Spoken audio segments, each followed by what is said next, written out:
I have the good fortune today of speaking with author Matt Ridley, who's written a number of books. We'll list them in the description of the video. The ones I reviewed this week in preparation for this interview include this one, published in 1996, The Origins of Virtue, which is a lovely investigation into the biological origins of morality, essentially, a very thought-provoking book and a very straightforward read for such a complex subject. The Rational Optimist, which was published, I believe, in 2010, and which I think probably serves as a pretty good description of Matt Ridley himself. That was my impression after going through his work. And then more recent work, How Innovation Works and Why It Requires Freedom to Flourish.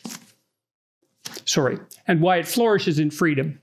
So I wanted to talk to Matt primarily because I've been struck in my career as a university professor and also on my tours talking to thousands of people, many of whom are desperate, especially young people, because they're fed a never-ending diet of gloom and doom.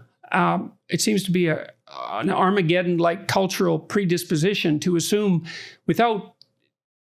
to only look at evidence that suggests that the future is going to be much worse than the past, despite the fact that the present is much better than the past. And that's been the case for many decades, I would say. And Matt's books, they're a lovely read during the COVID crisis, I would say, because, of course, it's a very rough time for everyone, I would say, with the lockdowns and the uncertainty that reigns as a consequence of that. And he very carefully documents the improvements that have been made all around the world especially over the last 400 years, this incredible explosion of technological intelligence that's produced an unparalleled increase in human living standards by virtually any measure across virtually all dimensions. And so, well, that's my rationale for talking to Matt. He's a very straightforward author, and despite the complexity of the ideas. And so I'm really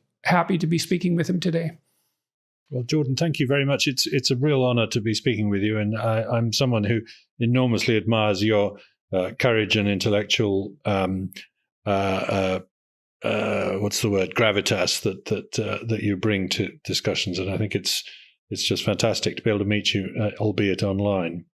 And just on that question of optimism, it's a bit of a evangelical cause for me, this, because I was steeped in pessimism as a young man, as a boy at school, at university.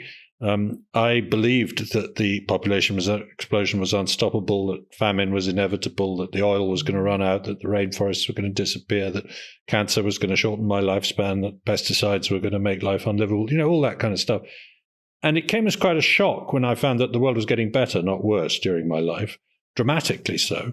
And so I want to tell today's young people that there is another possibility to the extinction rebellion kind of stuff that they're being fed by everybody, not just the education system, but the media and their parents, the grown-ups. I think it's quite important to have some optimism. Why is it that with nothing but improvement behind us, we're to expect nothing but deterioration before us? That's a great quote, and it's not me. It's Thomas Babington Macaulay, Lord Macaulay, writing in 1830. So already then he was fed up with the doomsters saying it can't get better. It's been getting better in the past, but it's going to get worse in the future. And that's what every generation says. And I think so far they've been wrong, and I think there's a good chance they're wrong now.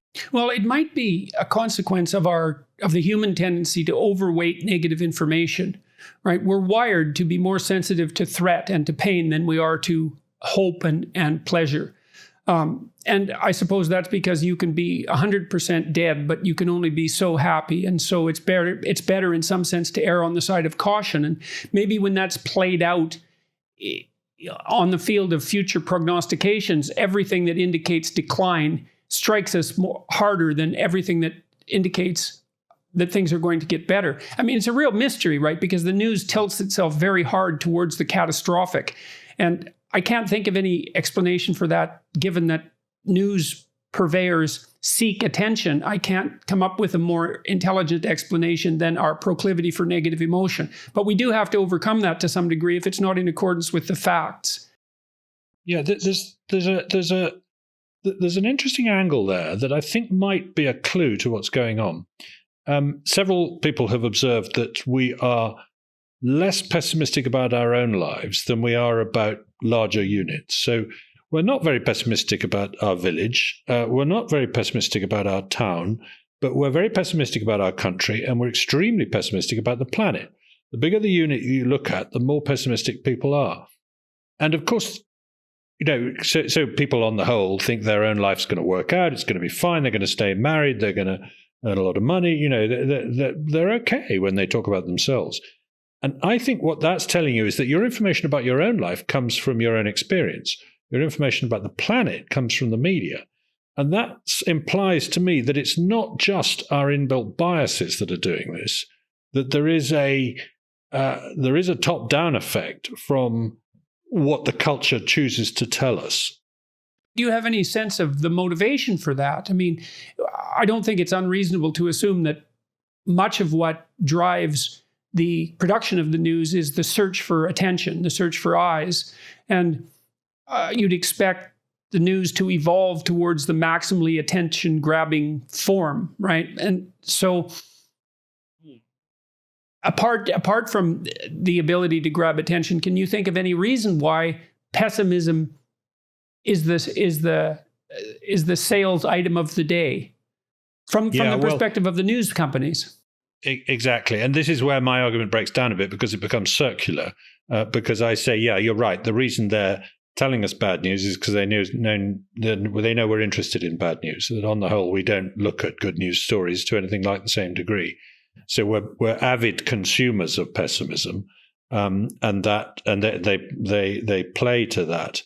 But there's another phenomenon too, which is that good news tends to be gradual and bad news tends to be sudden. That's not always true, of course, but it surprisingly often is true. 168,000 people were lifted out of extreme poverty yesterday, and the day before, and the day before, and the day before. It's never newsworthy.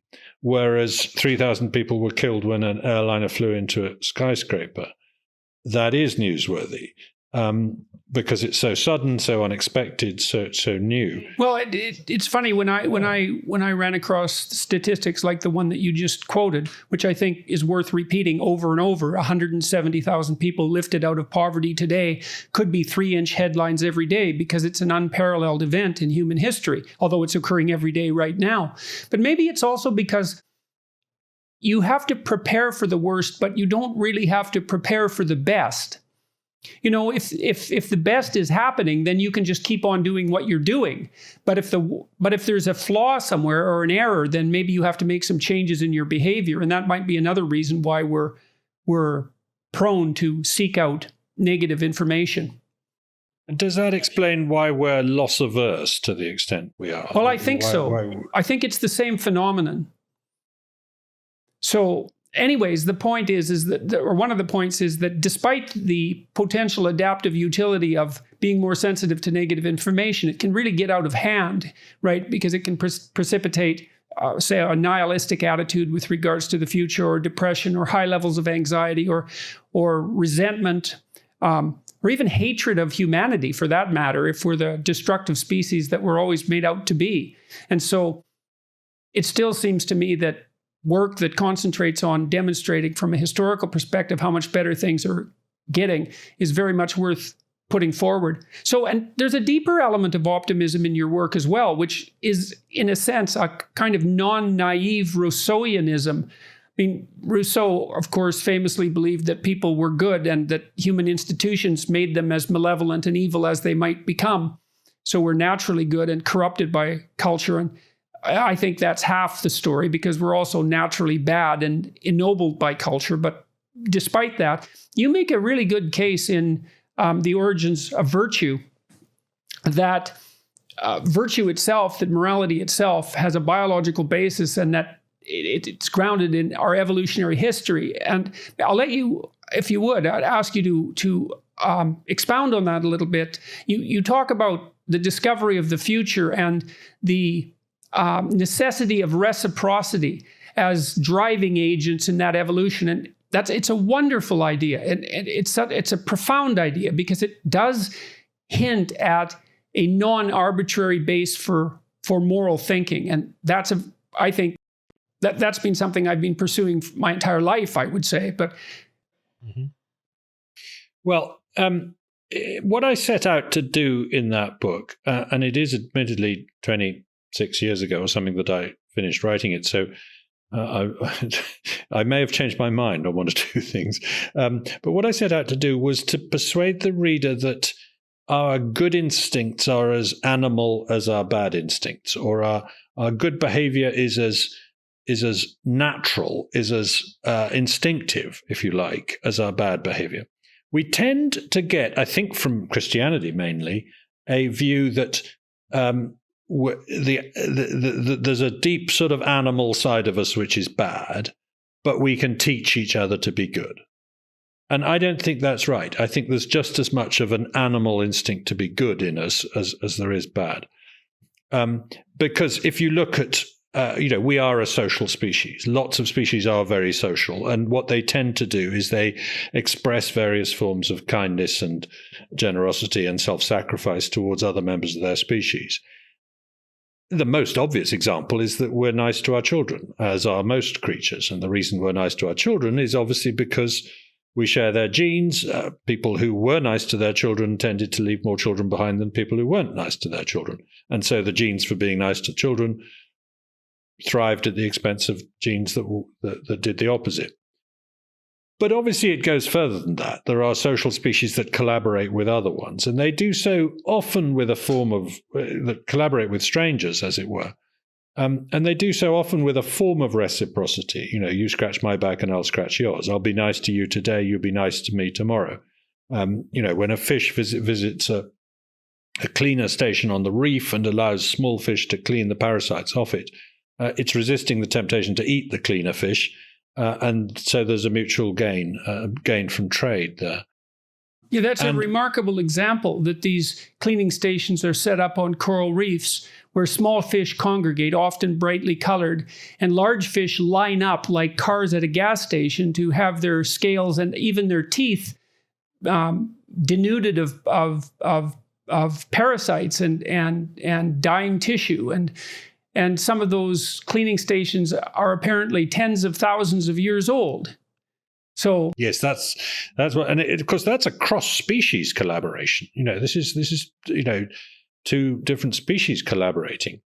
But I don't know whether it's in that book or later. I in the end come down to the view that that kind of reciprocity, you scratch my back, I scratch yours, is surprisingly rare, actually. That actually you can't find that many examples. There's a wonderful example of vampire bats doing it. Vampire bats that didn't get a blood meal beg for one from their neighbor. The neighbor then, that you then return the favor to the neighbor next time that he doesn't get a blood meal. And that way you're both better off. Actually, it turned out that they were closely related. This was to some degree a family thing as well. So actually, and in human beings, it isn't very common for me to say, look, you did me a favor yesterday, so I'm going to do you the same favor today. Well, what are the circumstances under which that's going to happen? I'm going to have too much food today and you're going to have too much food tomorrow. It's kind of doesn't happen very often. But we human beings have developed another form of exchange, which is far more powerful, which is I've got more food than I need, you've got more water than you need, I'm thirsty, you're hungry, we'll come to a deal, we'll swap. So we'll swap different things at the same time rather than the same things at different times. And for me, that's the real insight into how human sociality and cooperation evolved.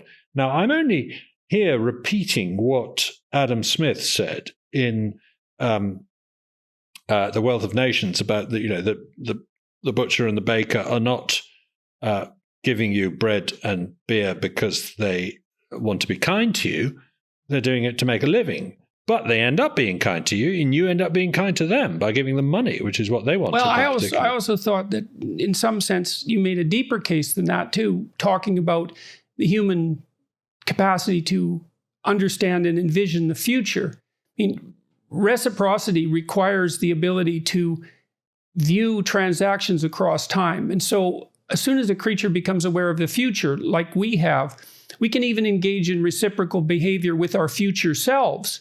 And that makes our self-interest a much more complex phenomenon. So I might define self-interest as the impulsive pursuit of pleasure. And I think that's a perfectly reasonable definition, perhaps when you're talking about animals. But the question immediately arises, pleasure over what time span and at what cost? And I'm compelled by my knowledge of the future to act in a way that doesn't betray my future self. And that's very much like acting so then I'm a collective that stretches across time as an individual, and I have to act in the best interests of that collective. And I don't think that's very different than acting in the best interests of other people. You know, if I'm in my last book, I wrote about the morality that emerges from games. There's a neuroscientist who you might be familiar with, Jaak Panksepp, who studied rat behavior in games. And he showed that if you pair two male juvenile rats together, the one with a 10% body weight advantage will pin the other almost 100% of the time. And you might say, well, what that demonstrates is that might makes right. The stronger animal wins. But if you pair them together repeatedly, after the first bout, the defeated rat, juvenile, has to be the inviter of play in the next match. So he'll invite the bigger rat to play. But over repeated pairings, unless the big rat lets the little rat win about 30% of the time, the little rat will stop inviting him to play. Right. So what happens is that you get an emergent morality, which is not the ability to win any given game, but the ability to repeatedly play a multitude of games. And there's something in that that's very much like what you wrote about in The Origin of Virtue, and something very much like a complex reciprocity. Right, so where you store your good behavior in your reputation, essentially, and that's of great advantage. Yeah, and there is this, very, very simple thing that was happening in the 1990s when I wrote that book, which was the people were playing the Prisoner's Dilemma game on computers and finding out which strategy worked. And the Prisoner's Dilemma game is simply a game in which if both players agree to remain silent, then they benefit each other, but you can make a bigger gain by betraying the other one. But then if he betrays you as well, you both end up with nothing. So you've got to find a way of trusting each other enough to cooperate. You're being held in separate cells and interrogated separately is the sort of story that's being told.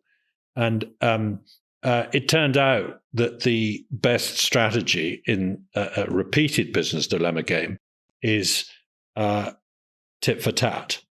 That is to say, be nice first time round, cooperate on the first play, and then simply do whatever the other guy did on the previous play, so as to punish or reward the other guy for behaving badly or well. And right, so you're not a sucker. With using that strategy, you're cooperative, but you're not exactly. A sucker. Yeah. And in a sense, we are engaged in iterative repeated prisoner's dilemma games all the time.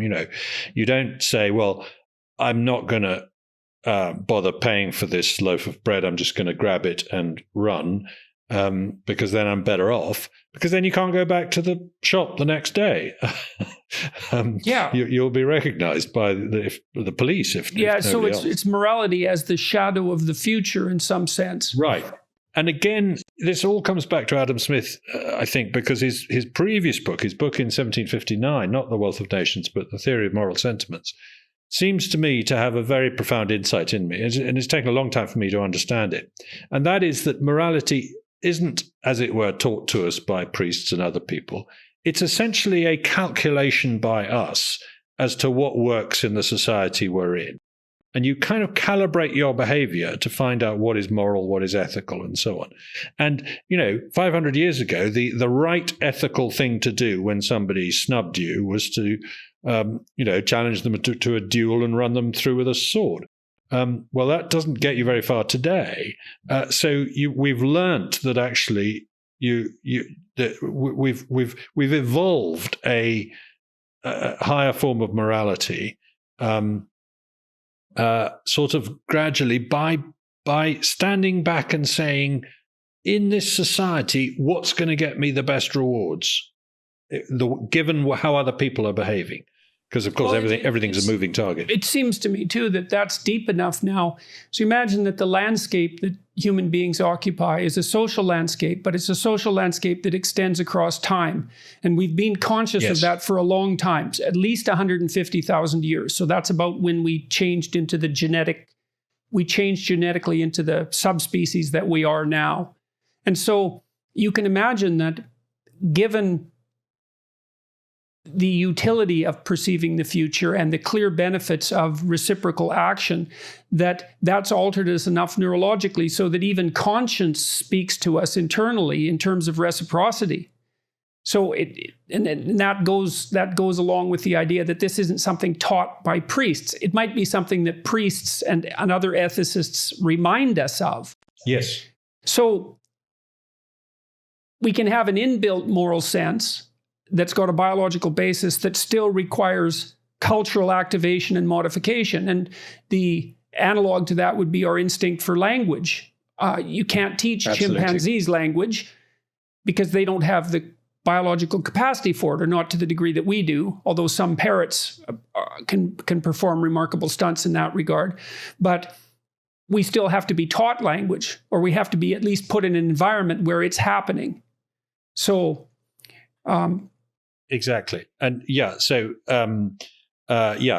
just because, there's a language instinct, but that doesn't mean that every child is born speaking Hebrew, as James II, King of England, James I is supposed to have thought was going to be the case. I would say that I've studied archetypal representations of moral behavior, because I think that dramatic stories represent various pathways through life, like pathways writ large, right? Drama is life with all the boring bits edited out.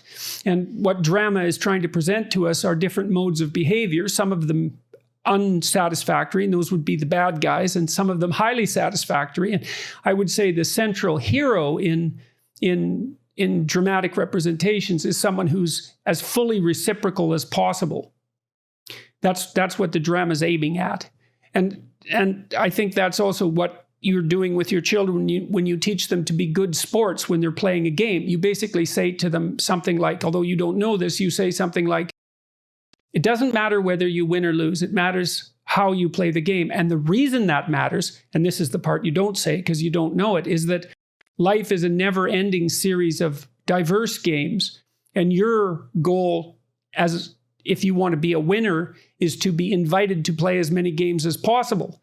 And what that means is that you have to have a morality that works across the set of all possible games, and it has to trump the morality that drives you to win a single game. Mm-hmm. Yeah, and the phrase for that is enlightened self-interest as opposed to short-term self-interest. And I think it's a very important insight. For me, the interesting one is that connects with economic optimism. That connects with how we got to be so much better off, because it brought us the division of labor. It essentially enabled us to say, look, I'll make the spears, you make the axes, and we'll both be better off because we'll both be good at what we're doing. And even if I'm better at making both spears and axes than you are, it still pays me because I'm slightly better at making spears than axes. For me to make the spears and get you to make the axes. That's the basis of trade. That's David Ricardo's theory in one Stone Age story. Yeah, so when we started to be intelligent enough and sophisticated enough so that a debt could be repaid in currency other than that in which it was accrued. Correct. And so what that must have meant was that we developed the abstract representation of a reciprocal debt. Not only did we reciprocate like chimpanzees do, for example, with grooming, but we could conceptualize the fact that we owed or were owed, and then we're able to be repaid in all sorts of different manners. So, and by the way, it wasn't in this book, but it was in the Rational Optimist that I did quite a diversion into the history of trade. And it's very persuasive that trade is far, far older than agriculture. That pre-agricultural people were trading probably 100,000 years ago. The oldest evidence we've got is seashells moving long distances inland from the coast of North Africa around 100,000 years ago. And they're moving these long distances not because somebody's walking hundreds of miles to the seashore, picking up some seashells and walking back, but because they're going hand to hand from tribes. And we can find, I think I do tell the story in The Origins of Virtue of the Yuront, who were an Aboriginal tribe living in northern Australia, who were getting stingray barbs, as many stingray barbs as they wanted on the coast by catching stingrays. But what they really wanted was stone axes. And several hundred miles inland, there was a quarry that produced stone axes. And the tribe that owned that traded with the Yuront via several other trades. And you can actually see the exchange rate of stingray barbs for stone axes along that trail. So that's, well, I think people being nice to each other when they could be fighting each other. Right. Well, I think it was in The Origins of Virtue, too, that you chased the idea of trade down into the past even further, relating it to the strange human propensity to share food, and associated that as well with hunting. And I believe you used the example of mammoths, which is also an example that I've found fascinating, because obviously you can't store a whole mammoth, but you can store it in the form of your reputation by sharing it.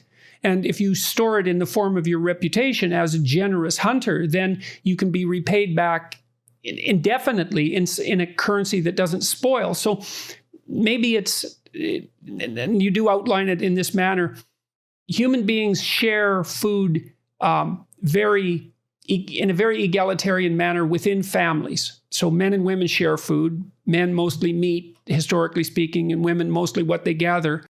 And that makes for a balanced diet. And that ability to exchange food seems to me to be perhaps the biological platform on which the idea of trade per se was able to evolve. So once you can share food and trade and enter into a reciprocal arrangement with regards to food, then it isn't that much of a leap to do that with other commodities, especially those that might be related to the provision of food, like stone axes or arrows or any implement of that sort. I'm rather fascinated by the fact that a sexual division of labor over food is very, very universal and ancient, that men hunt and women gather, essentially, in hunter-gatherer societies. Now, in some societies, gathering is much more important than hunting, and in some societies, hunting is much more important than gathering, like the Inuit, for example, is the latter case. And there are sort of odd types of foraging that are neither gathering nor hunting. So honey tends to be something that men get, but because it tends to be that you get it from hunting, it's like hunting, as it were. And digging up reptiles and rats tends to be something that women do because it's like digging up roots. Now, some people think this is a sexist view, that I'm saying, a woman's place is digging, a man's place is out hunting. But I think it's just that, unlike other species, we really did invent this really useful distinction whereby you got the best of both worlds. You got the protein from hunting, but you got the reliability of food from gathering. So on the whole, you didn't go hungry, but on the whole, you did get access to protein, which was a difficult thing for women to do when they had small dependent kids and things like that. And you can sort of see an echo in it today that far more vegetarians are women. Or rather, far more women are vegetarians, if you like, that may, and men just like meat more than women do. So I think there is a deep thing going on here, but I've got to be very careful talking about it because people are quick to get upset and think that you're in some sense saying something very, very prejudicial. People get upset now if you accept that there are sex differences and if you deny that there are sex differences. So they're going to get upset no matter what you think. So you might as well just think what you think. The advantage to that sexual division of labor in part is that it provides additional utility for long-term relationships because they're actually more, because of the union of specialization there, the gathering and the hunting, you're deriving your food from more than one source. It means it's more reliable across time, and that's a prerequisite for the origin of long-term pair bonds. So it's a really good thing. And no one loses in that trade. And that's Adam Smith's point, and the point of optimist. It's funny because economists tend to be optimistic and biologists tend to be pessimistic when discussing questions like this. But if you make virtue... While we're on that, it's just this is perhaps a digression, but I've also been fascinated, but it's quite nice to challenge people and say, how about the reproductive division of labor? We're happy with all sorts of divisions of labor. You hunt, I gather, you work one kind of job, I work another kind of job. We're prepared to share out absolutely everything. But the one we never do is the reproductive division of labor. Ants and bees do. They say, right, we're going to leave the queen to do the reproducing, and we're all going to be the workers. Imagine, not even in England with the Queen do we expect to do that. It's the one thing we try and do for ourselves and hang on to. And that's, for me, drives home the message of just how universal this division of labor concept is otherwise in our life, because it's so shocking to try and think of a reproductive division of labor. It's just something we don't aspire to. Okay, so your optimism, it manifested itself, at least in part, in your writing career with this notion that there's a biological origin of virtue. And so it's a fundamental instinct and there's a universality about it, which I think is very optimistic, because if there is a universal basis for morality, despite its obvious cultural differences, it means that we can potentially understand each other well enough to engage in reciprocal action across even tribal boundaries, which we're obviously capable of doing. And it implies that we might understand each other enough so that we could establish something like a long-term peace. That would be the hope. But so that's a very fundamentally optimistic viewpoint. And then when you move into analysis of innovation and trade, you start doing that with the Rational Optimist. You're documenting transformations that have made life better, and I could list a couple of those, and maybe we can talk about them. So, in the Rational Optimist, for example, you talk about the fact. Well, you start by talking about ideas having sex. And so that's a form of reciprocity, I would say. That's the exchange of information rather than goods. But information is exchangeable for goods. And so in some sense, it's the abstract equivalent of the exchange of goods. Yeah, but I'm in a sense, I'm being much more literal even than that, because sex is the process by which genes get shuffled. And you recombine genes in new combinations. So you've got a gene for fur in one reptile, and you've got a gene for milk in another reptile, and you bring them together, and you've got a mammal that has both fur and milk. And that couldn't happen without sex, because they'd stay in separate lineages. So sex is the process that enables genetic novelties to find each other and combine. It's what makes evolution cumulative, in effect.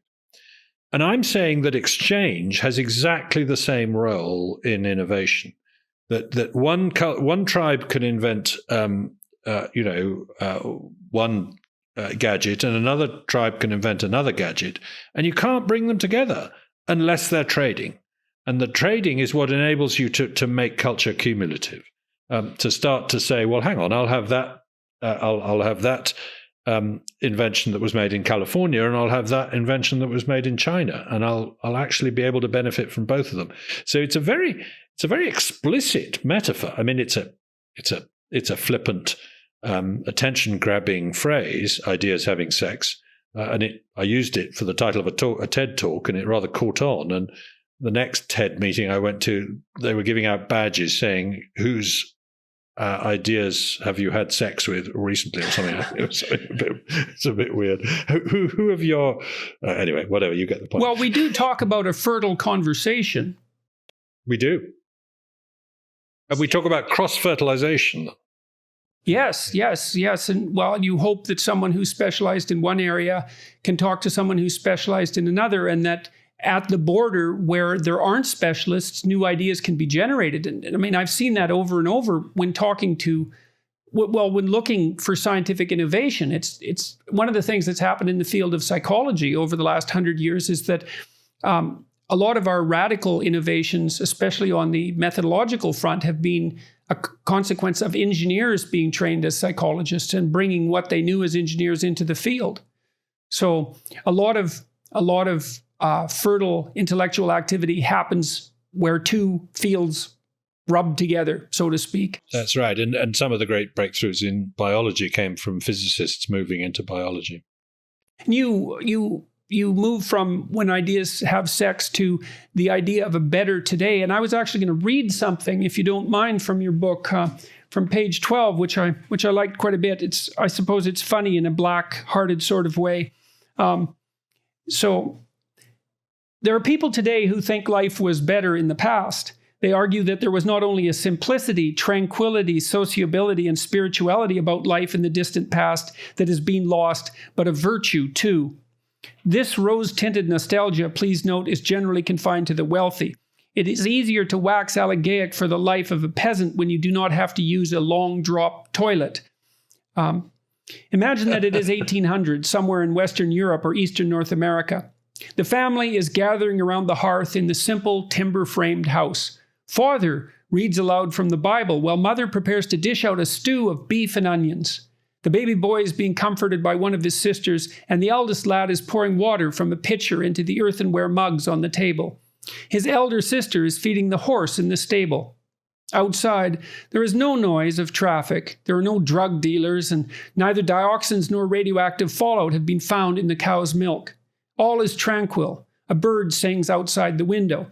I'm going to read the next section too, but it's a very interesting paragraph because it speaks to something that I think has a dramatic origin too, a mythological or archetypal origin, which is the idea of the simple life where everyone is living in harmony with nature and the depredations of culture have not yet manifested themselves. And it's Rousseauian, isn't it? It's Rousseauian, but it's deeper than that as well, because it actually reflects a truth, is that there is a purity about individuals that can be corrupted by society. But you have to take the reverse position as well if you're going to get things balanced. Well, then you add a corrective to this, which is quite comical. Oh, please. Though this is one of the better off families in the village, father's scripture reading is interrupted by a bronchitic cough that presages the pneumonia that will kill him at 53, not helped by the wood smoke of the fire, right? And indoor pollution is still a leading cause of mortality worldwide, often from the romantic hearth. He is lucky. Life expectancy, even in England, was less than 40 in 1800. The baby will die of the smallpox that is now causing him to cry. His sister will soon be the chattel of a drunken husband. The water the sun is pouring tastes of the cows that drink from the brook. And that would be if the water was good, I would say. Toothache tortures the mother. The neighbor's lodger is getting the other girl pregnant in the hayshed even now, and her child will be sent to an orphanage. The stew is gray and gristly, yet meat is a rare change from gruel. There is no fruit or salad at this season. It is eaten with a wooden spoon from a wooden bowl. Candles cost too much, so firelight is all there is to see by. Nobody in the family has ever seen a play, painted a picture, or heard a piano. School is a few years of dull Latin taught by a bigoted martinet at the vicarage. Father visited the city once, but the travel cost him a week's wages, and the others have never traveled more than 15 miles from home. Each daughter owns 2 wool dresses, 2 linen shirts, and 1 pair of shoes. Father's jacket cost him a month's wages, but is now infested by lice. The children sleep 2 to a bed on straw mattresses on the floor. As for the bird outside the window, tomorrow it would be trapped and eaten by the boy. Well, I love that section. It's quite comical in a dark and tongue-in-cheek sort of way, but it's a great corrective to the foolish romanticism that characterizes people's longing for even the near past. It's not unreasonable to say that the typical middle-class person, I could say in North America or Europe, but increasingly anywhere in the world, is wealthier by almost every measure than a billionaire was in 1920. Right. Absolutely. And, particularly I mean, I can't remember who it was who said, just take dentistry. It doesn't matter how rich you were in 1800, it was no fun having a rotten tooth, and that's a relatively basic thing that we all can have access to today. There's no question that in material ways our lives are so much better than those of our ancestors. And we tend to read Jane Austen and think, well, wouldn't that have been fun? But actually, those are books about an incredibly small elite who were rich enough to have candles and go to dances. Yes, and even in those circumstances, their social lives were restricted enough so that a single dance could be the social event of an entire year. Exactly. And if you didn't fall in love with the chinless officer who took your arm, you might be a widow for the rest of your, I mean, not a widow, a spinster for the rest of your life. It was not much fun compared with today. We are so lucky. Everything is so good. And for me, and I think I make this, well, actually, there's an interesting story about this point. I like to talk about how the big theme of human history is becoming more and more specialized in the things we produce and more diversified in the things we consume. So your jobs get narrower and narrower, more and more specialized, but your life gets richer and richer, because you can consume, movies and exotic foods and all these different things. That's a great antithesis to the Marxist notion of alienation in labor, right? Because one of the things that's attractive about Marxism, and it's understandably attractive, there's two things, I think. One is the emphasis on the unpleasantness of inequality. But the other is the idea of alienation from the created product. Right. But if you make the case that, well, you might be alienated from the created product with regards to the workplace because of specialization, but in the 2/3 of the hours that you're spending of your life when you're not working, your life is much more diverse than it would otherwise be. And I think that COVID has probably taught everyone that again, because we're so isolated now and stuck at home and facing the restriction of all these things that we took for granted, the wonderful restaurants And by the way, we do sort of go backwards with respect to specialization and exchange during bad recessions. So in the Depression, a lot of American families, found they were keeping a chicken and growing their own vegetables again. You start to do more for yourself and have less to consume overall. Because if you only could consume what you produce, it would be a pretty miserable life. You had to make your own food, your own lighting, your own heat, everything like that. But by the way, there's a really nice story about this concept because I read it in a book called Second Nature by Chaim Ophek. It's a beautiful book that I read around 20 years ago, and it's laid out this point very nicely that we've become more and more specialized in how we produce, but more and more diversified in how we consume. And I wrote to him and said, look, this is a fantastic idea. Can you tell me how you came up with the idea and where you got it from and how it developed? And he wrote back and said, I got it from your book, The Origins of Virtue. Well, that's a good compliment. The best form of compliment. And I said, but I don't think it's in my book. And he said, well, I guess maybe it's not. I just, I thought I got it from your book. So that's a lovely example of the division of labor in the production of ideas, if you like. Well, and ideas can be implicit as well as explicit. So it's not always obvious what ideas are in your book. And it isn't, you can't put a boundary around the ideas, even the ideas that you write, because they have tendrils that reach beyond your understanding. And so you never know. Which is why I'm something of a skeptic about intellectual property, by the way. I think copyright is vastly overdone. I think we should be much more prepared to share the stuff that we produce. But there we go. That's another story. Well, I wonder if that anecdote that you just related is an indication of the sexual behavior of ideas. I don't know if the metaphor works, but every book, each book is different for every reader. And the meaning of the book is actually a complex consequence of the knowledge that's held by the reader and the knowledge that's implicit in the book. And so, Absolutely. So what that means is no book is the same for any two readers. Now, postmodernists figured that out a while back, but they seem to read it to indicate that there was no canonical meaning whatsoever in a text as a consequence, and then slipped into the idea that perhaps there was no meaning at all, which I think was a major mistake. But yes. is that process akin to sexuality as well? The fact that you have a reader on one part and something to be read on the other part, and a third thing emerges as a consequence? It seems like it. You need two things to produce something new. Yes, I think that is equivalent. I mean, we're talking books here, but if we were talking gadgets, it would be much more explicit. I love telling the story about how the pill camera was invented. It's something you swallow, and it takes a film of your insides as it goes through. And it came about after a conversation over a garden fence in Boston between a gastroenterologist and a guided missile designer. That's a very good example of the generation of ideas at the border between two specializations. Right? You wouldn't necessarily you wonder too if there's if particularly robust ideas emerge as a consequence of people from very disparate disciplines talking. That would be there's in my latest book, I talk about a website called Incentive, where you can post your problems. If you're a company that's got a technological problem you can't solve, you can post the problem and say, look, does anyone have a solution to this? And there are ways of rewarding people who answer, yes, I've got the answer for you. It's quite well set up.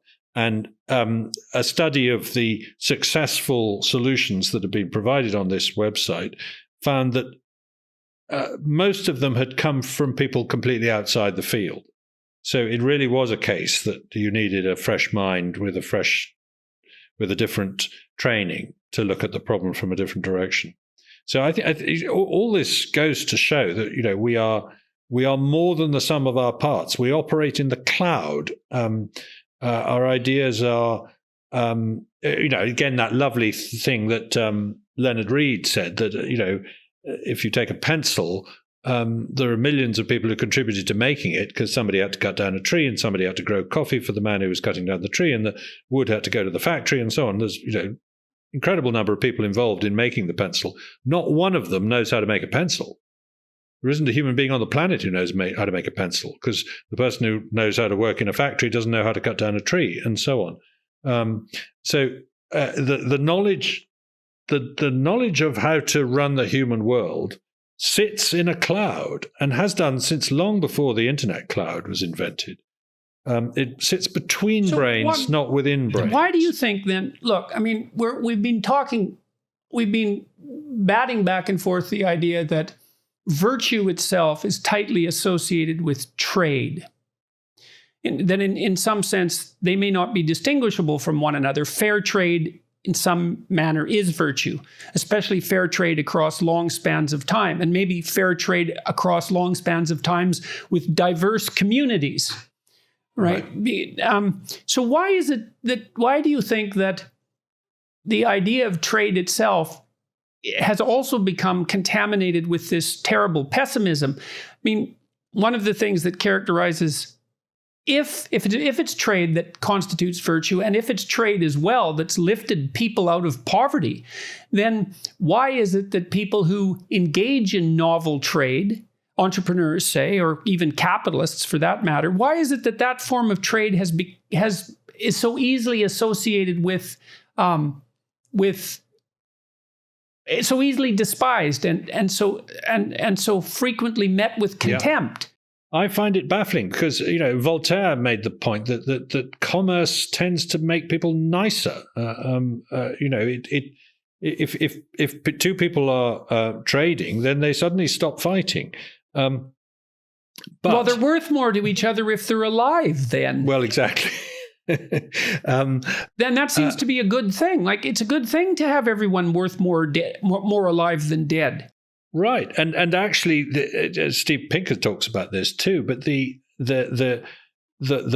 peace that breaks out at various times in human history tends to be more associated with whether countries are trading with each other than whether they happen to be democracies or any other relationship with their political systems.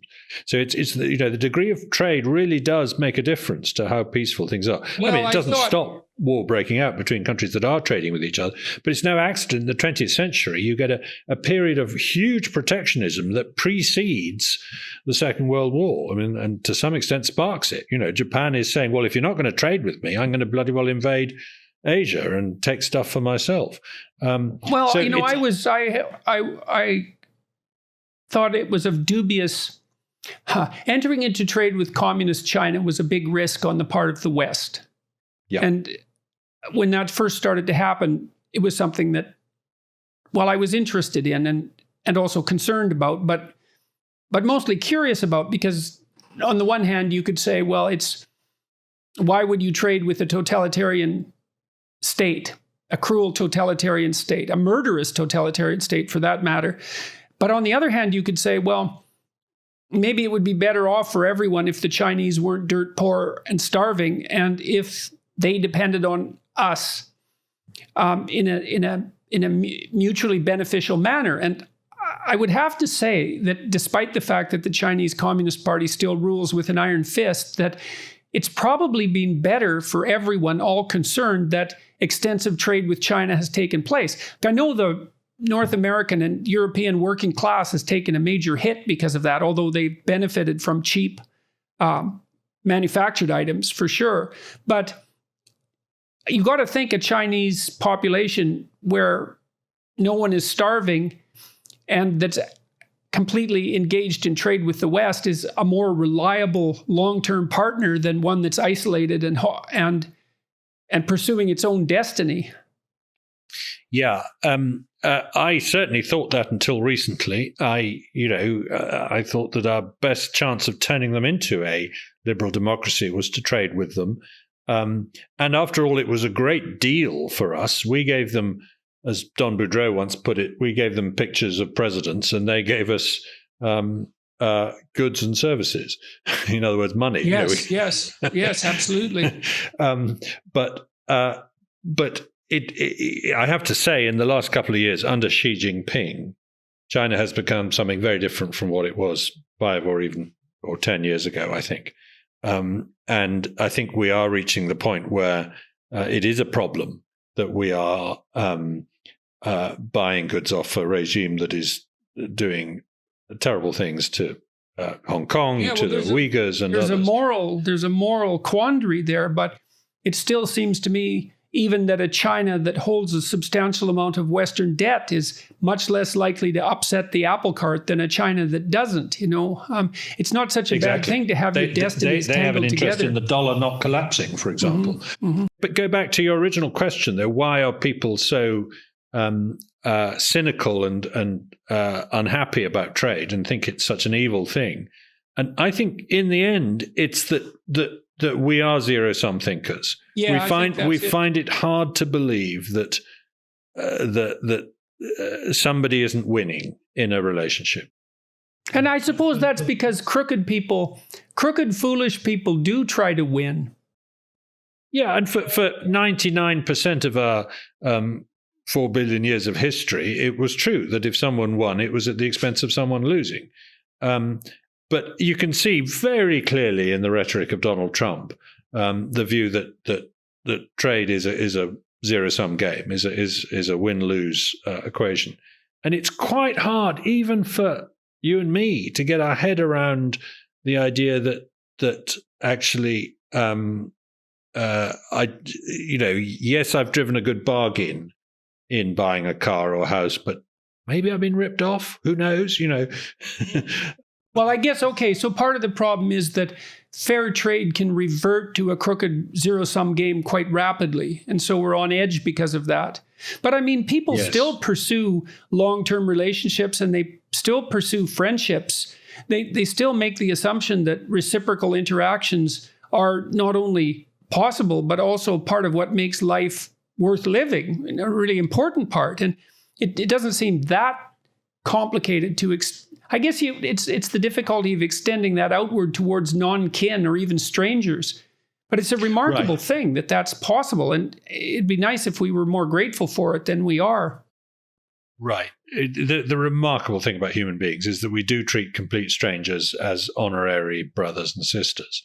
And how do we do that? Partly by building up these levels of trust through reciprocity over long periods. Well, eBay is a great example of that, because when eBay first emerged, the cynics said, well, I'll put something up for sale that's junk and send it to you, and it won't work, and you'll send me a check that bounces, and that'll be the end of eBay. And that's not what happened. Is that right off the bat, almost all the trades were fair and equitable. And then it evolved a reputation tracking system. But even before the reputation tracking system, the default transaction was precisely what it claimed to be on face value. Our reputations are very precarious. It's very easy to lose your reputation. Yes. Even in quite a mobile society, it will track you down. Well, that's even maybe more true in society now, because you can lose your reputation very easily with one misstep on Twitter. That's certainly true. Yes. What's left of? Well, it's also interesting to see how sensitive people are to reputation maintenance, because I've watched this intently over the last 4 or 5 years. You see people who post something, for example, on Twitter, and then a small mob generates itself around them. And it might not be more than 20 people who are complaining about this particular post. And almost inevitably, the person will back down with profuse apologies and show every sign of severe emotional distress. And I suppose, I've thought about it a lot, I suppose it's akin to, in some sense, it's the electronic equivalent to having 20 neighbors show up on your doorstep. You'd assume, if you were a reasonable person, that you might have done something wrong, even though the analogy doesn't really hold true. If you're communicating with 150,000 people and you upset 15 of them, it's really difficult to say exactly what that means. This is back to the loss aversion point, because we know this very well as authors. You read 10 good reviews of your books and you think, well, I'm embarrassed about that. I don't really deserve it, or it's nice good review, and then one bad review, and it preys on your mind, and you get furious and you get upset, and you write a letter to the editor saying the review is unfair and things that we've all done. At least I Well, the same thing happens with regards to comments on social media. Like, I'm fortunate with regards to what I've produced on YouTube, for example, because most of it garners far more positive commentary than negative commentary, and the ratios are usually something like 50-1. But it's not the case that when I read through the comments that my mood is reliably buoyed. And that is because the outlier, the negative comment, strikes a pang into my heart, and I don't want to make too much of that, because overall, I think this is like the bad news story being more salient. Yes, it is the same thing. Well, I cannot see how people who are accumulating more negative comments in a social media platform than positive comments, I don't see how they can survive it. I couldn't survive it.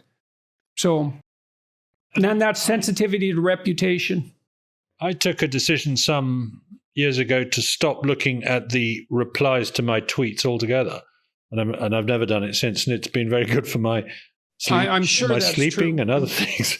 I'm sure so that's I'm no doubt true. missing out on some interesting feedback. And every now and then, I will look at something specific where I've asked someone a question or something like that. But actually, and I talked to a British politician who's a friend who was Conservative Party leader and was hugely criticised at the time. He never became Prime Minister. I said, how do you develop a thick skin, Ian? Because you're still in politics 20 years later, and you're still, you've been a successful cabinet minister, but you've been the subject of vitriolic cartoons and all sorts of stuff. And he says, nobody develops a thick skin. You just learn to ignore the stuff.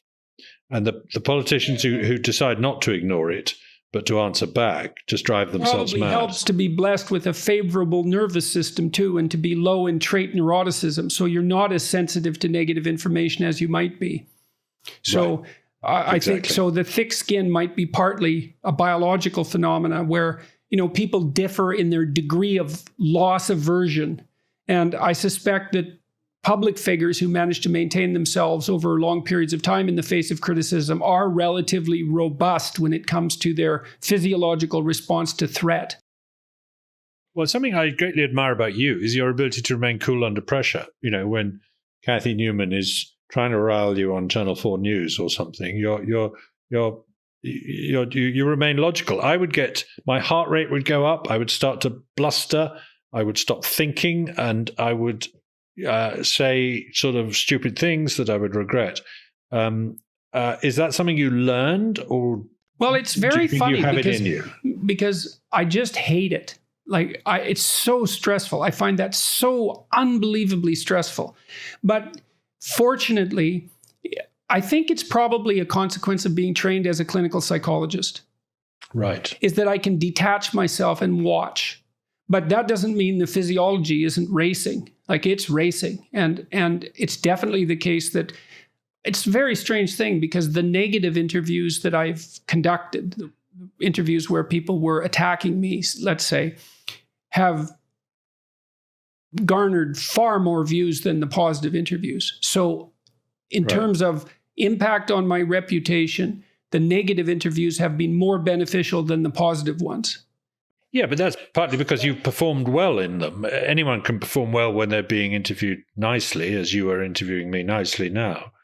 It's the sheep from the goats are the people who can remain cool under pressure, as you do. I think it is a consequence of clinical training. I mean, because I can snap into an observer mode and detach myself in some sense from what's going on. Partly because I know as well that it isn't clear what's happening. It might be a battle, but it's not necessarily the war. And so being under attack doesn't necessarily mean that you're being defeated. It's something like that. But that's a rationalization of the ability to detach. But I do think it's the clinician in me that allows for that. Well, the old bomber pilots remark that if you're taking flak, you're over the target. Is some comfort in this. Yeah, well, yes, at least there's a possibility that that's true. So I want to ask you some more specific questions, or not precisely that. I would like you to discuss more specifically, if you wouldn't mind, some of the things that you've outlined as so intensely positive. And I can throw out some reminders. These are chapter titles from The Rational Optimist, and then maybe we'll move to How Innovation Works. You talk about feeding 9 billion, for example, which is that's a remarkable story, and I've read it in various sources. But we have biologists in particular in the 1960s were absolutely certain, Paul Ehrlich, for example, that we were all going to perish of starvation if starvation combined with an absolute dearth of raw materials by the year 2000. And that hasn't happened. It's decided now. The biologists might say, the Malthusians might say, yeah, well, we got the time frame wrong by a couple of decades, but the other shoe is still going to drop. But nonetheless, when you make a prediction, you have to include a time frame, or it's not a prediction. Well, no, but they can't even really make that claim, because during that period, not only have we, since the early 60s, we've doubled the human population, but we've slightly shrunk the amount of land we put under the plow every year. There's been a 68% reduction over 50 years in the amount of land needed to produce a given quantity of food. That's the most extraordinary phenomenon. It's basically the story of the Green Revolution. You make the case there, too, that without that occurring, and that is a concept, we should go into the Green Revolution to some degree, because lots of viewers won't know about that, unbelievably, even though it's arguably the biggest story of the last 50 years in some sense. You make the case that had the Green Revolution not taken place, and so that was partly a consequence of careful breeding of new foodstuffs like dwarf wheat and the manufacture of nitrogen-fixing fertilizers, we would have already used up land space equivalent to more than the entire Amazonian rainforest. We would have converted virtually all arable land on Earth into food production, and we haven't done that. And in fact, I believe now there are more trees in the Northern Hemisphere than there were 100 years ago. Oh, yes, definitely. I mean, the whole world is now reforesting fairly rapidly. When I say the world is net reforesting. Some places are still losing forest, but on the whole, places like China are gaining woodland at an extraordinary rate. Yeah, well, China has more woodland now than it did 30 years ago, despite the fact that, they just declared this week or last week, the Chinese government just declared the eradication of extreme poverty in China. And, you can be cynical about that and claim that it's totalitarian, what would you call, a posturing, but it's certainly the case that even by UN standards, we're on track to eradicate extreme poverty according to the UN definition of extreme poverty, by 2030. And we've halved it from the year 2000, I believe, to the year 2010. It was cut in half. But it's absolutely phenomenal. 60% of the world lived in extreme poverty when I was born. Today, it's less than 10%. That's the greatest achievement of any human generation ever. Nobody's lived through anything like that in the past. Yes, and that despite the fact that the population, tripled? Yes, certainly 2.5 times. And nobody saw it coming. And it wasn't planned even. Most of it came about because of,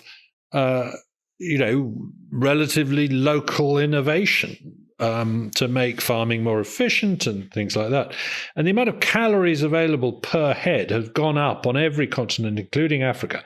There is still extreme poverty and extreme hunger and malnutrition and nutrient shortages and so on. But the thing I always say to environmentalists is, why do you think it would motivate people to tell them that this problem is insoluble? Why not say, look how well we've done in the past. Why don't we try and do just as well in the future? Well, it's especially the case. This is something that really confuses me too, because I partly generated a UN report, or contributed to a UN report about 6 or 7 years ago on sustainable development. And I had the same sort of realization that you described, was that on all these dimensions where we were supposed to be careening towards catastrophe, we're in fact doing better and better, with the possible exception, I think, of oceanic management. But we don't have to get into that. I agree with that. Yeah. The oceanic management is a catastrophe, but it could still be rectified, and it seems to be a tragedy of the commons catastrophe. Yep. And in any case, everywhere I looked at the actual statistics, the evidence was that things were getting better fast, and really fast in an unparalleled manner. But what really got me was that the evidence, as far as I can tell, is clear that as soon as you make people rich enough so that they're not living hand to mouth, then they start to become concerned with environmental degradation. Yeah. And so the biggest contributor to pollution, you could make a strong case, the biggest contributor to pollution isn't wealth, but poverty. And that if you raise people out of poverty, then they start to manage their environments properly, because they can afford to look at the long run. And so you'd think that for the radical types who are hyper concerned, according to their own self-description, with poverty and oppression as well as environmental degradation, that they would look at the facts and say, oh my God, we can have our cake and eat it too. The faster we make people rich, the better off the planet is going to be. Completely. This is so clear to me, and it's so hard to get across to a lot of the environmentalists. And by the way, there's a word I want to introduce to the conversation at this point, which is Panglossian. People sometimes accuse me of being Panglossian. Dr. Pangloss, as you remember in Candide, in Voltaire's novel, is someone who says he's a caricature of Leibniz, and he says that all is for the best in the best of all possible worlds. And yes, Lisbon has been destroyed by an earthquake, but that must have been because they were evil people, because God wouldn't do a bad thing. And it's a very silly argument, and it's being lampooned by Voltaire. But actually, the people who say that now are not you and me. We're saying, good as this world is compared with what it was, it's a veil of tears compared with what it could be if we press on. We're not saying we've got to the best possible world. We're saying, let's keep going. But the people who are saying that, who are saying, oh, we mustn't do any more development. Oh, we must make sure that people still live in mud huts. You outline data indicating that one of the responses by the catastrophists, let's say, of the 1960s was to write off places like India and proclaim that even aid was futile because all you were doing was encouraging increasing starvation in the future. When I was writing The Rational Optimist in 2010, it was quite fashionable still to write off Africa, to say, yes, Asia has seen extraordinary improvements in living standards, but it is very unrealistic to assume that that could ever happen in Africa. People would say that kind of thing quite often. And in my book, I said, look, even in Africa, we are seeing incredible improvements. Well, the fastest growing and so I got criticized by a reviewer in the New York Times for using the phrase "even in Africa." That showed I was a racist. Apparently, you can't win, can you? I was saying the opposite. But now, 10 years on, Africa's had an incredible decade. Actually, much better than the West, which has had a rather grim decade of low productivity and the overhang of the Great Recession and so on. But countries like Ethiopia have doubled their income per capita in real terms in a decade. You've seen malaria mortality collapse. You've seen HIV mortality falling fast. You've seen warfare disappearing from much of the continent. You've seen an emerging middle class. You've seen far less hunger and malnutrition. Actually, Africa is just doing roughly what Asia did a generation ago, and it will soon be where Asia is now, which is a middle class, middle income continent. That's an incredible thing, and Africa has unparalleled potential. I read an analysis probably 15 years ago. I believe it was by the former CEO of Alcoa, the aluminum company, who was working for a Republican government as a cabinet member at that point. I'm afraid I can't remember his name, but he visited Uganda and was very curious about its potential with regards to agriculture, and calculated, first of all, Uganda apparently sits on a water table that's only about 200 feet down, and it's very fertile. He calculated, and maybe this wasn't his calculation, but he reported that Uganda alone could feed all of Africa. Yeah. And so there's no reason to assume that despite the fact, for example, I think it's Nigeria is on course to be the world's most populous country by the year 2100. I think the demographic projections are that it will surpass China by that point. Yes, that I believe that's true, and that's quite an interesting thought, isn't it? But no, I mean, just to cast your mind forward to the year 2100, I think we will be producing food, an awful lot of it, from factories by then. And by factories, I mean vertical farms, indoor, LED lit, multi-story operations that and are. Why LED lit? Why LED lit? Because LEDs are so cheap, they use so little electricity and produce so little heat that you can actually start to make indoor farming make sense. Because light was the big problem for farming. You had to be outdoors for the light, because the plants don't grow except in sunlight. But the LED revolution has made a big difference there. And, I can imagine us having, basically some indoor farms the size of Uganda that feed the world. And the rest of the planet, yes, we'll have hobby farming and we'll have grass-fed beef in here and there and so on. But an awful lot of the rest of it will be one giant national park in which we will allow nature to thrive. And by the way, allow people to operate as tourists. I mean, increasingly ecologically pristine areas pay for themselves with tourism. And so that brings them into the economy, which is an almost certain way of preserving them. Yeah. So I suspect we'll bring back some extinct species by then as well. So you talk as well about, I'm going to list a few things here. So we talked about feeding 9 billion and that's become a possibility. You talk about the triumph of cities and the escape from Malthus. So maybe we could talk about that briefly. And the end of slavery as well, which that's a lovely one because that's unheralded, I would say, partly because I think people don't really understand how universal slavery or near slavery was across civilizations for the entirety of human history. So, triumph of cities. Well, people are moving into cities. Cities are where innovation happens on the whole. They're disproportionately innovative. The bigger they are, the more efficient they are in some sense. They have fewer gas stations, fewer miles of road per person in bigger cities, if you see what I mean. They become more concentrated.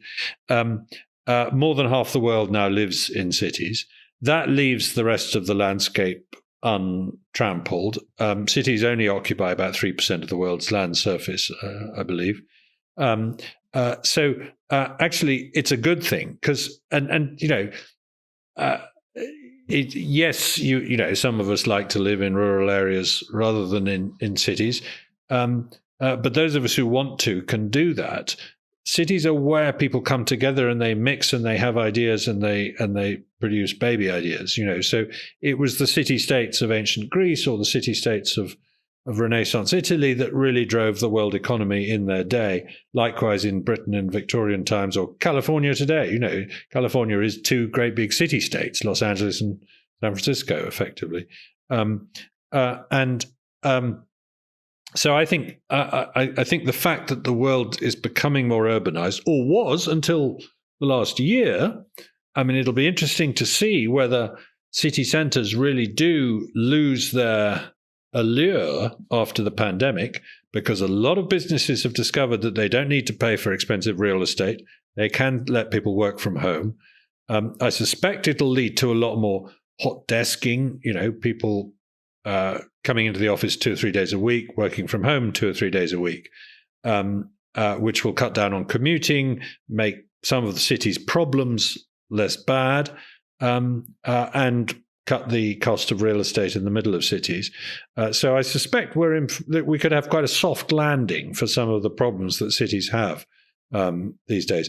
But it won't all be plain sailing. Things are going to go wrong in that respect. Escape from Malthus. Well, the Malthusian trap was Robert Malthus's notion was that that if you kept people alive, they would simply, if you gave them more food, then they would simply have more babies. So they would end up just as poor and just as hungry. Something like that happened in Ireland when potatoes became the dominant crop and then failed, right? So the Irish you outline this in your book. It's not an idea that originates with me. When the Irish started to farm potatoes, their population exploded. And then a blight came in and wiped out the potato crop and blew out the Irish population. And that's a classic Malthusian example. Yeah. He's sort of the ultimate pessimistic biologist. Yeah, and he wasn't entirely wrong in that respect. But the thing he did get wrong is that technology might change it. And we then moved to a world in which food became more and more productive. Babies stopped dying. We got better at keeping them alive. And weirdly, once they stopped dying, people started having fewer of them. And this is a phenomenon called the demographic transition that took us really by surprise. If you stop baby rabbits dying, they have more babies. But if you stop baby human beings dying, people say, right, I'm not going to try and have as many kids as possible in the hope that a few survive. I'm going to have 2 and try and get them through college. That's another thing that's occurred very, very rapidly in the last few generations that no one predicted, is that the rate of reproduction has plummeted, and increasingly across the world. It looks like as soon as you educate women, open up the marketplace to them and provide a modicum of birth control, as well as these other improvements in living standard that you described, that the birth rate plummets to below replacement. Yeah. No, and an awful lot of countries are going to have problems with below replacement fertility in this coming century, which means that you've got a very aging workforce, which won't be able to afford retirement because there's not enough working people and so on. So that's another problem you've got. But it's better than a population explosion continuing to the point where there's 20 billion people trying to live on a planet. Which is what we were worried about 40 years ago. I think the projections now are that we're going to peak out at about 11 billion, something like that. That's the UN median projection, but a lot of people think it's overblown, actually, that the numbers, if you run the numbers with sensible, a lot depends on how fast the Nigerian birth rate comes down, as you said earlier. Right. But with a sensible assumption, we might not even get much past 10 billion. Well, it'd be really quite remarkable if an emergent problem for the latter half of the 20th century was that there was too many goods and not enough people. And that could easily be the case. That could easily be the case, especially not enough young people. So maybe the answer to Malthus is sort of hidden in some sense inside the presumptions you made in your book. So maybe we could posit as a general biological rule is if the rate of sexual reproduction of ideas exceeds the rate of sexual reproduction of human beings, then there's no Malthusian catastrophe. That's a very nice way of putting it. I think that is exactly the point I like to make. Yeah. Mm-hmm, mm-hmm. Well, it's possible. It certainly seems to me to be possible, given that we are clearly able to make more and more using less and less. And, there's lots of things that we're not doing that we could do that you also touch on. One of the things that strikes me as somewhat catastrophic is the tragic underdevelopment of nuclear power.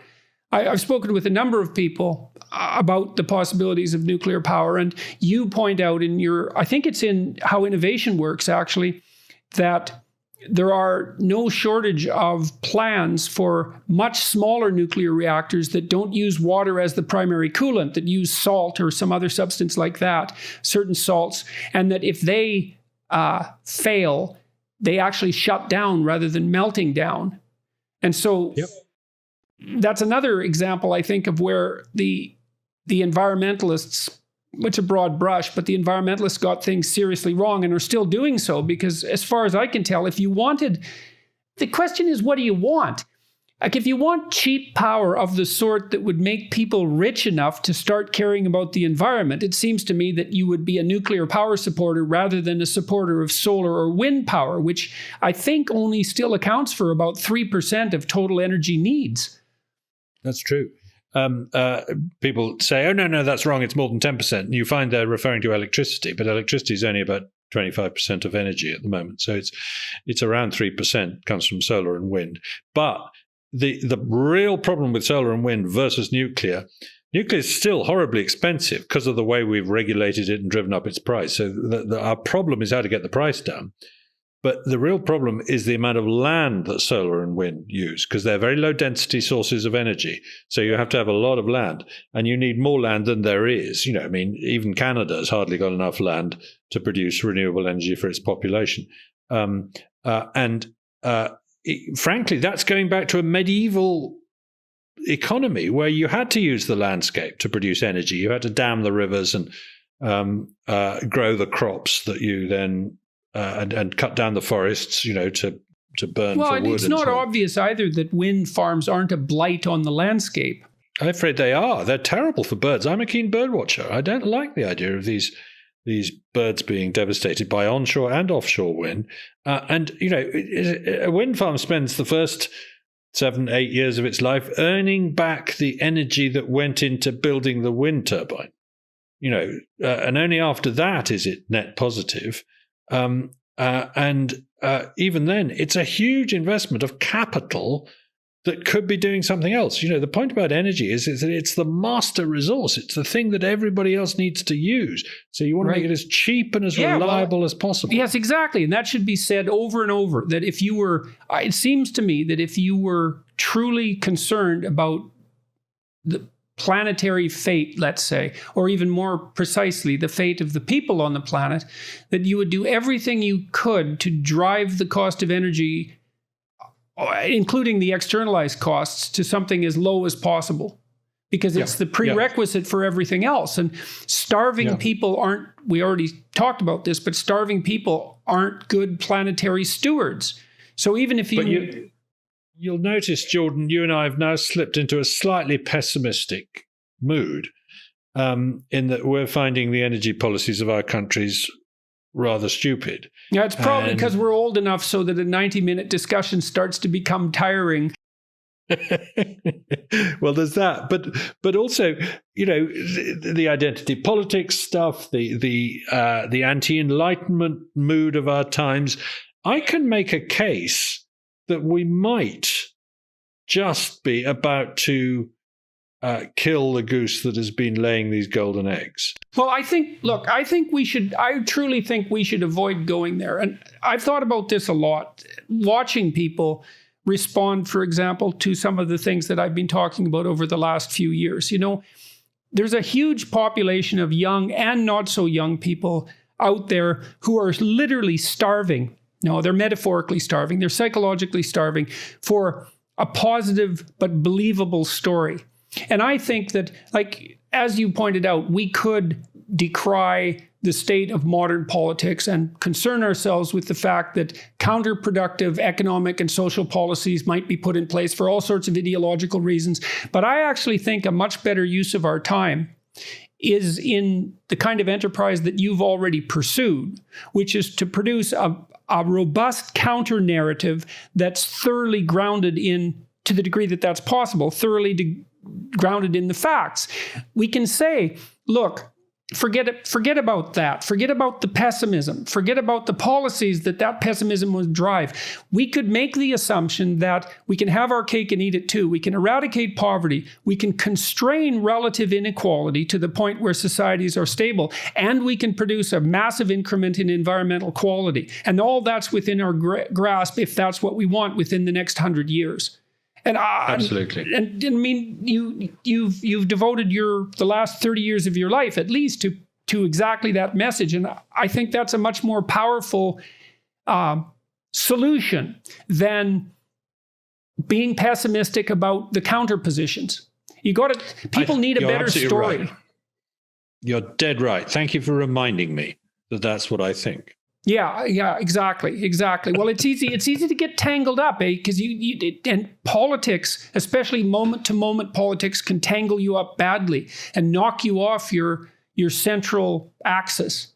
And your work, this is probably a good place to end too. Your work is refreshing in that regard. There's other people who are doing this sort of thing too, like Bjorn Lomborg, for example, and Hans Rosling, who are and Marian Tupy, who are informed optimists. Yeah, both Bjorn and Hans were huge influences on me, and very sadly, Hans Rosling's no longer with us. But it was a true. Bjorn's book was a true eye opener to me. It was about the same time I was starting to think along the same lines, and an eye opener to him too. Exactly. Yeah. So I think that would be a good place to leave it, and we could say, look, to the people who are listening to this, there's no reason for a counterproductive and anti-human pessimism. We could have a planet where there was enough for everyone, and where there was enough for the non-human inhabitants too, that contribute to making life rich. And there's no reason not to aim for that, and there's absolutely no reason not to assume that it's within our grasp. So we want to aim properly, and we can have what everyone seems to want, whether they're on the right or the left, when they're thinking properly, which is an eradication of absolute poverty, so no one is forced into penury and starvation, and no children fail to develop. We can reduce the impact of relative poverty, which is an intransigent problem, but not unaddressable. And we could restore, to a large degree, or maintain a sustainable ecology around us. And we don't want to forget that and drown in our threat sensitivity. Yeah, but we do it by development, not by anti-development. Yeah, we do that by faith in human, by faith in human beings fundamentally. And I think that faith, I don't think there's any reason for that faith to be unwarranted. We're not a plague on the planet. There's no reason to assume that. So anyways, thank you very much for agreeing to talk to me today and for talking to me, and also for your books, which provide, they're uplifting in the proper manner. You can read them and you can think, good for us, man. We're incrementally making the proper sacrifices to lift everyone's standard of living everywhere, and more power to us, and hopefully we'll continue. Well, look, thank you very, very much, Jordan. It's been an honor and a pleasure, and something I've always wanted to do, to meet you and have a conversation with you. And let's hope we can have a drink in the real world when the pandemic's over. Yes, God willing, wouldn't that be nice? All right, so I was speaking with Matt Ridley today, the author of a variety of books. We discussed The Origins of Virtue, which is a lovely description, at least in part, of the biological origins of morality, and an optimistic book, The Rational Optimist, which contains an extended argument for why reasonable people could sustain an optimistic and positive view of a future in which everyone has more of what they need and want. And finally, How Innovation Works, which is Matt's most recent book, which is also a book I would really recommend during COVID times, because it's a sequence of narratives about the triumph of human ingenuity in small ways and in great ways. And it's a reminder, I would say, it's a reminder for gratitude. There's all these people who came before us, worked diligently and with no shortage of self-sacrifice frequently to produce all these improvements that we now take for granted. And it'll improve your view of humanity to read the book. And since you're a human being, it's quite good for you psychologically to improve your view of humanity. So thank you all for listening. Thanks, Matt. It was a pleasure. Thanks, Jordan.